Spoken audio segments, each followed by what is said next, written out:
السلام علیکم ناظرین، میں امید کرتا ہوں اب جہاں کہیں بھی ہوں گے اللہ کے فضل و کرم سے خیریت سے ہوں گے۔ احادیث شریف کے سلسلہ کی حدیث نمبر 19 پیش خدمت ہے کہ سود خوری اور اس کا عذاب۔ نبی کریم صلی اللہ علیہ وآلہ وسلم نے ارشاد فرمایا، میں نے آج رات خواب میں دیکھا کہ دو آدمی میرے پاس آئے اور مجھ کو ایک مقدس سرزمین کی طرف لے چلے، یہاں تک کہ ہم ایک خون کی نہر پر پہنچے۔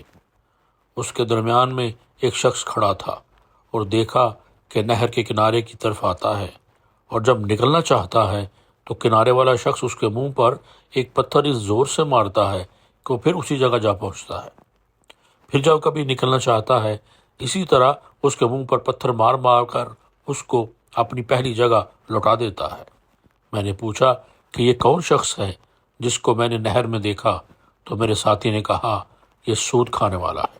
اللہ تعالی ہمیں سود خوری سے بچائے اور نبی پاک صلی اللہ علیہ وسلم کی سچی محبت اور اتباع نصیب فرمائے۔